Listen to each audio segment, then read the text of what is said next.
Hi, I'm Myra. And I'm Tressa. We are fancy marketing people with Union, a Wyoming-based telecommunications company. Yes, Wyoming really does exist. We proudly serve the Rocky Mountain region. On this podcast, we will feature businesses, organizations, nonprofits, and influential people from Utah, Colorado, and Wyoming. Our mission is to highlight those who inspire their communities daily. We believe this makes us truly authentic because a journey of 1,000 miles always begins with a single step. 3, 2, 1. Baby clap. Give me a big clap. Okay, 3, 2, 1. Keep that. It's more like a fly swat. I try not to kill flies. I don't know lately. Like I had this little bug by my sink the other day, and am I becoming a Buddhist? I don't know. I was like, I don't want to kill this little bug and his cute little legs, so I just picked it up with a piece of paper. I've not been killing bugs lately. Yeah, on this episode, we'll talk about how to not kill bugs. Yeah. No. Yeah, I don't know. Now, if it was a snake, I'd be like, where's the shovel? Death to the snake, yeah. Because I'm petrified, but I don't know. I've not been killing bugs lately. Yeah. Yeah, I don't know, but I see a lot of ladybugs. Oh, I love ladybugs. Yeah, and they're like good fortune and Yeah. other things, so I just scoop them up and Yeah, take 'em on ladybugs are out. like, when you see them, it's good luck. Yeah, it is Yeah. good luck. Yeah. Yeah. I feel the same about dragonflies. I love dragonflies. Yeah, dragonflies I think are a sign of good luck too. Yeah, that's what I say. One time I saw one in my house. Oh, really? I'm like, what are you doing? Yeah, like what is happening? I see them around my house, but I don't think I've ever had one inside my house. Yeah. Yeah. It was interesting. So I said, hello, Mr. Dragonfly. I personify it, so I don't know. Well, yesterday we had a team meeting. You might have not been in the meeting at the time, but one of the trivia questions Oh, it was was about the dragonfly? Yeah. Yeah. Could fly forward, backwards, and sideways. Yeah. Yeah. They're Yeah. very versatile. I didn't know that either. And then a hummingbird is the bird that does that. It goes forward, backward, Oh, okay. side to side. I don't know.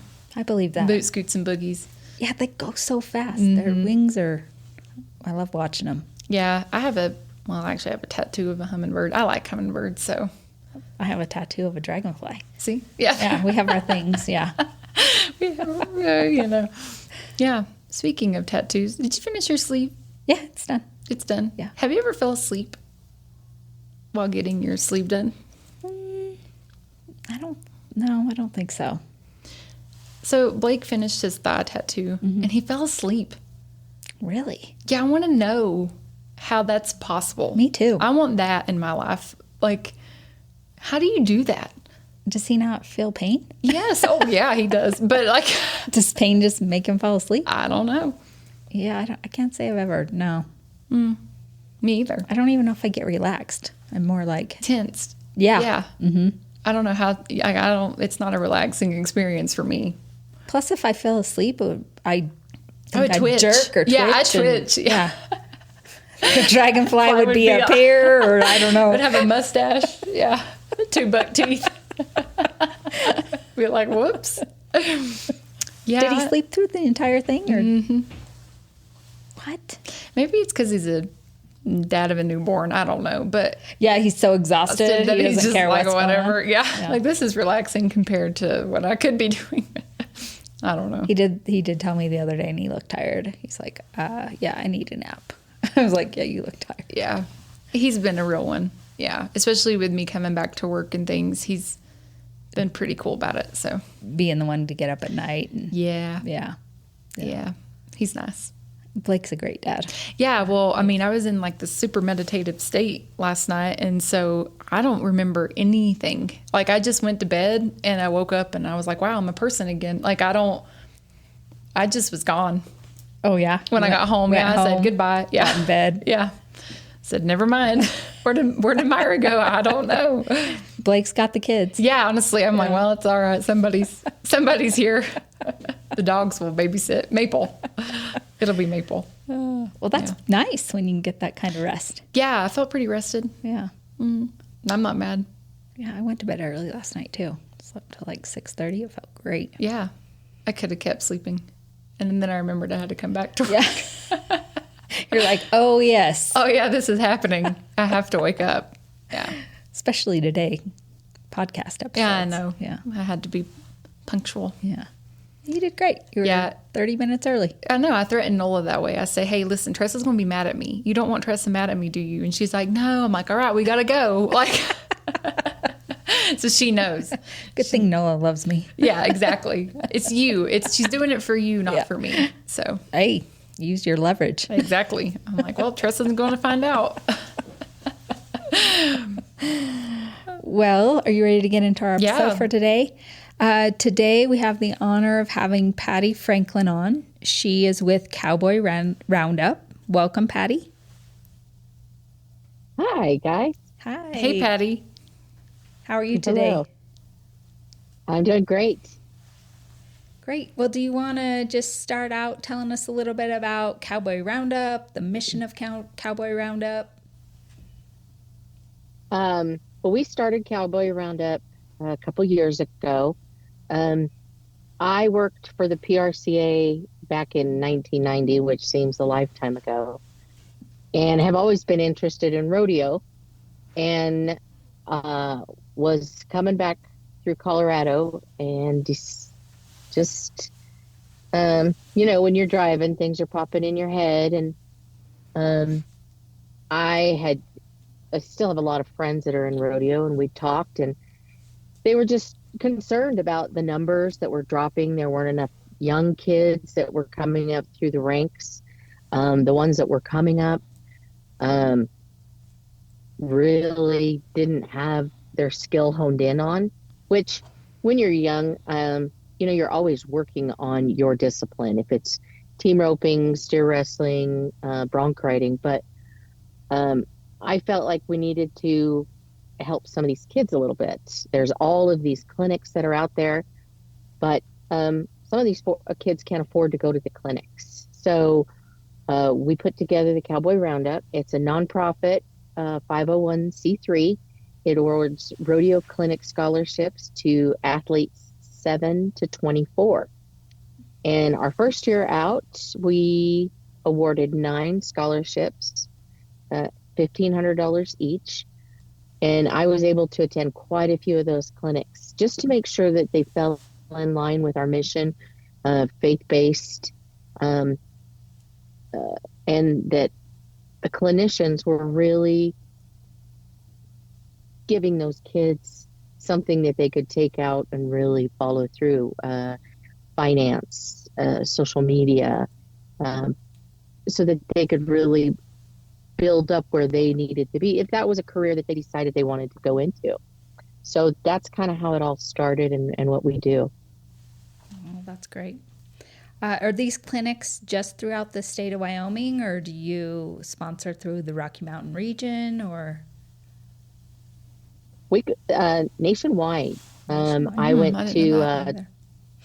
I went to Tyler Wagasback's clinic down in Alabama, and I can't even pronounce the name of the town we went to, but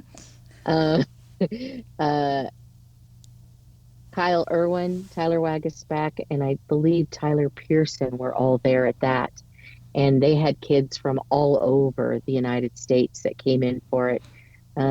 Pretty comprehensive. Tyler Wag at the time was the world champion steer wrestler, and so it was just really good to see that.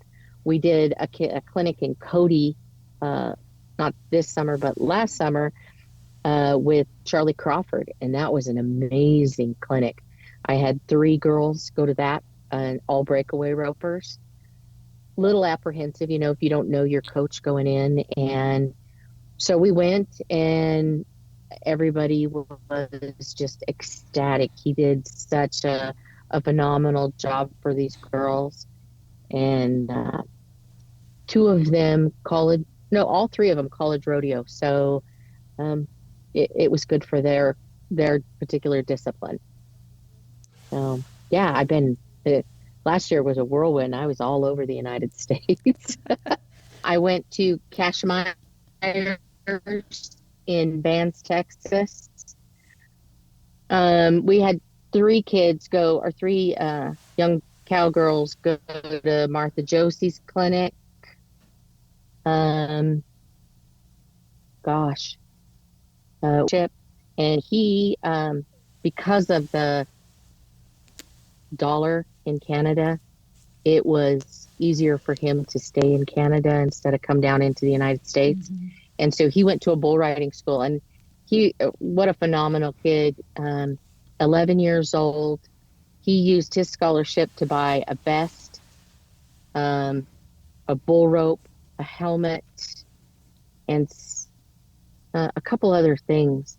And he wrote a letter to the board of directors and told them that makes me emotional. He felt so safe for the first time that he loved it. And that's what we want these kids to do, is really find that love for rodeo and really develop that discipline. Oh, I love that. Yeah, I story. do too. I think, yeah, no, that was beautiful, Patty. I don't know a ton about it. I didn't really grow up around rodeos, and so how would somebody, if they're looking to get their kid into rodeo or looking to be a part of these clinics, how would they go about that? How do they find out about what the Cowboy Roundup does? But so in oh gosh, fell off. Sorry. Rodeo in general, for young kids, there are junior rodeo associations all over the United States. She runs the Wyoming Junior Rodeo, and she does a phenomenal job. They have a great um, membership, but every state has a junior rodeo. And so I would tell people, first reach out to those junior rodeos. And that's kind of the direction that we decided to go this year. Um, the last 2 years, we've let people or let the kids apply. And you can email me an application that you get off the website. The website is www.thecowboyroundup.com.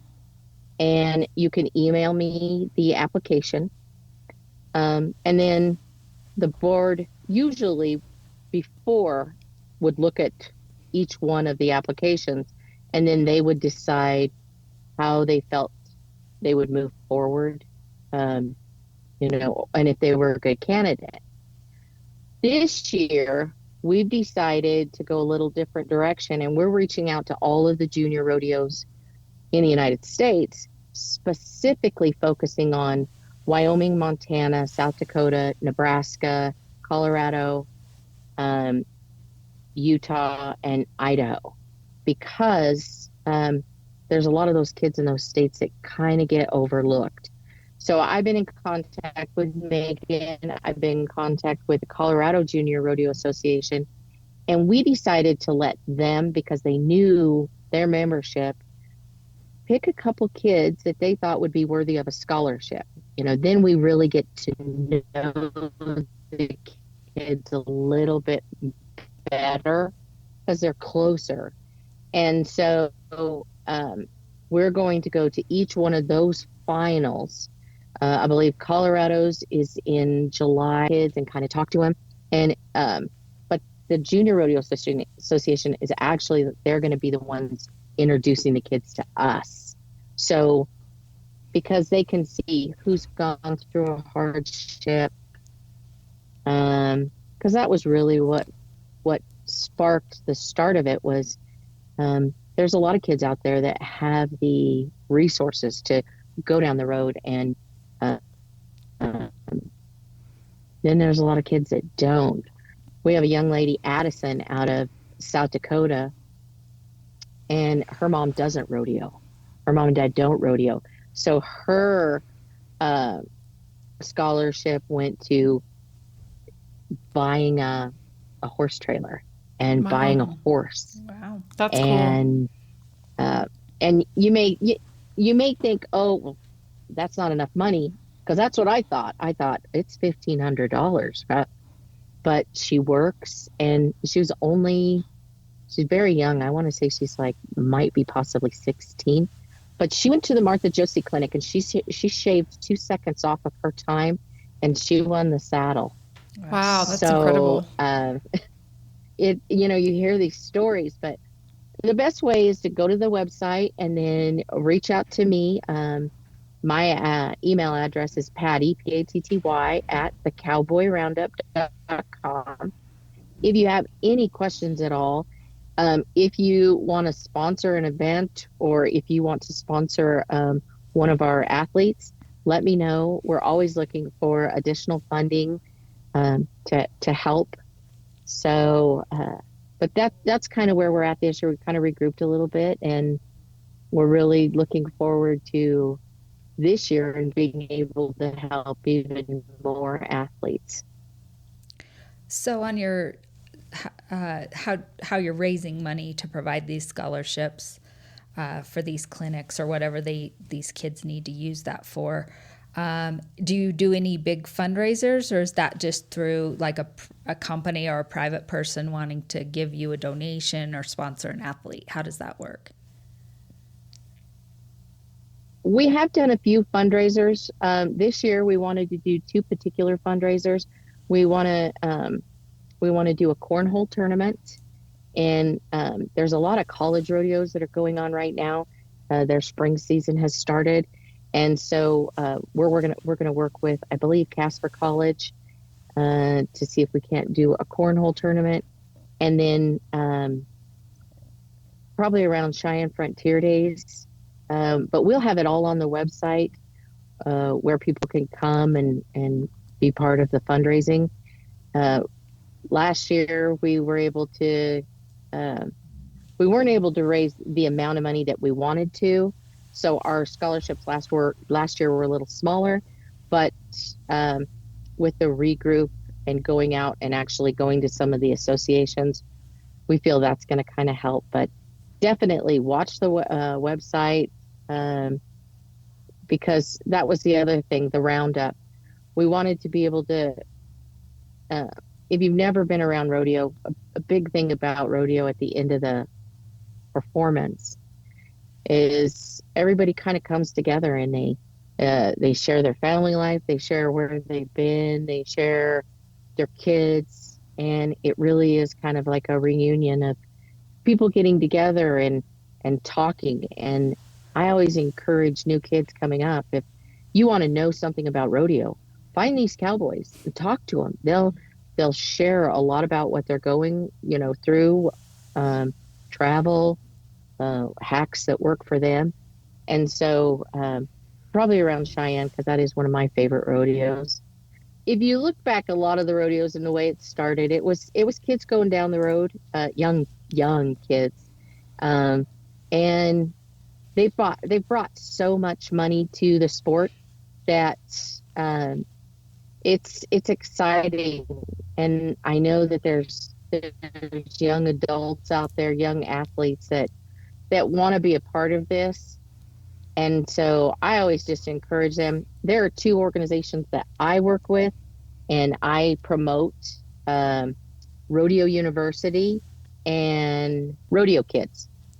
Cameron has Rodeo Kids, and they work together, and it's just getting the interest built up. I was told one time, if you can get kids to rodeos, you can generate the excitement and get their parents. And really having butts and seats is so important to every rodeo. So I encourage people, if you know there's going to be a rodeo in your town, get out, support the athletes, support the rodeo committee, and just I want to keep it alive. That was really why we did what we did. Yeah, I can understand that. And even we were just working on the Wyoming High School Rodeo Association, and that's actually, even though it says high school, it's ran by the parents, right? Mm-hmm. It has nothing to do with the actual schools, and without the support of the community and the parents coming together, these kids wouldn't be able to participate in the sport that they love, right? So I think it's a vital part of our history, our legacy, and whatever we can do collectively to keep that going and allow these kids to try it, and if it's something they love, to continue to do it. I think it's a great thing. I want to encourage the high school rodeo associations that it is run by the parents. Mm-hmm. They're the ones that are really pushing to have those kids in that sport. Sometimes the kids love it, sometimes the kids don't. But what I would just say is these parents, because there's a lot of kids that are coming up that don't have parent involvement, and they're going to need good mentors like the ones we have in these associations right now. And so I just, if there's an association that is hurting, or there's a high school rodeo association, or this year the high school rodeo finals are going to be in Rock Springs, Mm-hmm. Mm-hmm. and um, reach out to organizations that um, might be like-minded like that, and ask for help, because I don't want to see these parents get burnt out, because it's a lot. It is really a lot to get a kid down the road, and then to get them to clinics and to help them hone those skills. But there's a lot of us that have been there or have been uh, in the industry. We really want to see you continue, and go out there and look for scholarships. Kendra Santos has a scholarship. Not sure if it is based on all of the disciplines or if it just focuses on steer wrestling. I think it's all of the disciplines. Julie Howard out of Laramie, she has a scholarship that she gives. But look at those scholarships. There's a lot of money that gets left on the table for kids that want a rodeo, and so I just encourage them to really do your research and ask, because we all work together, or I try to work with other organizations, because I just, we don't want to see it end. Yeah, yeah, supporting those other Mm-hmm. organizations is vital. So, looking ahead, what are some of the goals and aspirations that you have for the Cowboy Roundup? I work closely with Tim Segelke. He's one of my board of directors. Donna Vold has been on my board, and Kylie Scott out of Douglas. For this year, we're going to be fundraising. We want to continue to have at least 9 scholarships that are $1,500. I want to be able to go and attend each one of those junior associations in our partnering states or our neighboring states from Wyoming, and then also work with Megan Tillard with the Wyoming Junior Rodeo Association, and really make sure that we're continuing to focus on the kids that have that love and that want, and then have a couple fundraisers that we can really get out and meet some of these kids. There's a lot of times that we have positions in a clinic that are donated, and so I really have to be out where I can see. Tyler Wagisback donated a spot in his clinic in Alabama, and we've got a young kid from Oklahoma that's going to go to that. So we just, we really try to get out in front of the kids. We try to get out in front of the adults for the fundraising part, but the kids, because they're so incredible and wonderful. Wild Rides TV did a spot on us a couple years ago, and it actually got sold to the Cowboy Channel and aired 3 weeks ago. The website blew up a little bit. I'd like to see it happen again. Ladies, I appreciate you inviting me on your podcast. Union Wireless is wonderful, and I appreciate every opportunity to be able to talk about what the Cowboy Roundup is and what we do for kids. Yeah, well, thank you, Patty. We really appreciate this conversation. Yeah, absolutely. We're coming to the end of our podcast. We think we have one final question that we usually ask all of our guests, and that is, how do you stay authentic? I am very true to myself. I think that growing up in Wyoming, it's such a beautiful state. I stay authentic by staying grounded in what I grew up in. I grew up in farming and ranching, and I hope when people get to meet me, I know no stranger. So if you see me out and about, and I always tell people, if you see me, stop me, tell me your story, share where you're at, what you're going through. So I love the state of Wyoming. I'm a big Cowboy fan, and that's how I stay authentic. I just I stay rooted in Wyoming, and I leave, and I always find my way back. And so I'm blessed to live under these skies. Yeah, I love that. Couldn't agree more. Yeah, that's wonderful. Well, thank you, Patty. We appreciate the conversation today. Thank you so much for helping me promote the Cowboy Roundup. We'll see you down the road. Yeah, love that. Well, until next time. Stay authentic.